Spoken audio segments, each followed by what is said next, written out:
Hey guys, what's going on? James here, and in this video today, yeah, we're talking about Riley Dixon. I know we're at that point in the offseason, right? But I am curious, can Riley Dixon save punting for the Tampa Bay Buccaneers?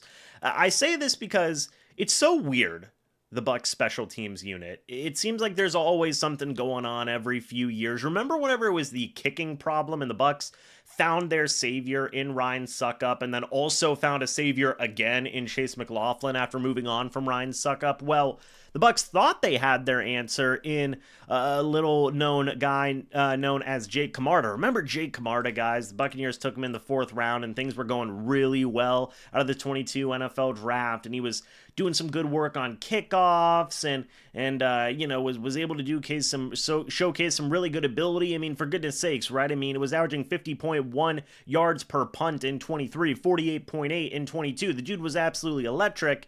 Then he fell off a cliff in 2024. The Buccaneers got rid of him after a few games into the season, and it caused a bit of a revolving door at the punting position. You had Jack Browning play 5 games for the Bucs. Trenton Gill was out there for 8 games. Now you've got Jake Julian, who is there as well, and Riley Dixon, who is also available as a punter for the Bucs. Now this is interesting for a very, very specific reason. So Riley Dixon actually has a repertoire with the Buccaneers special teams coordinator, whose name is eluding me right now, but let's go ahead and see if we can figure out his name. Thomas McGaughey was brought in 2024. He got his own punter in Riley Dixon. Important to note there. And whenever we take a look at Riley Dixon and what he has done during his time in the NFL, you do see the connection with Thomas McGaughey. They spent 4 years together with the New York Giants, by the way.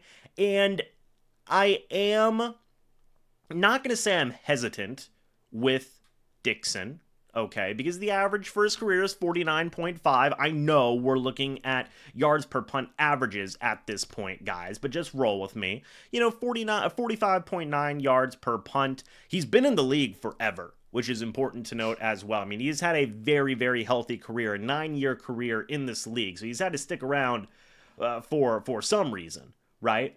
Another good important thing to note here as well is the young man's punts down inside the opponent's 20-yard line. He is rocking a 34.6 career percentage. Last year was fantastic with 42.9%, guys. Almost half the time he was downing a punt inside the opposing team's 20-yard line. That's pretty darn impressive. Where was Jake Camarda in the Tampa Bay Buccaneers at this last year? Let's go ahead and see if we can take a look at that. So we go down here to punting.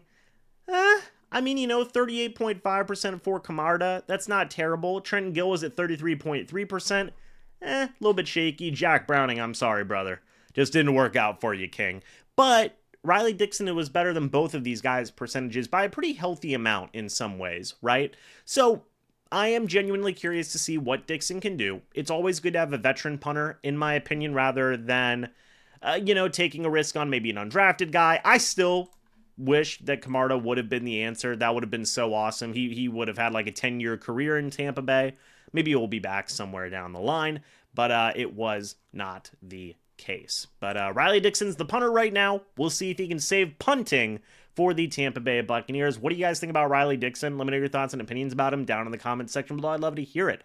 Thank you guys so much for watching this video. Hope y'all enjoyed. As always, guys, I'll see you all in the next video or the next live stream. But until then, and as always, guys, goodbye for now, and go Bucs.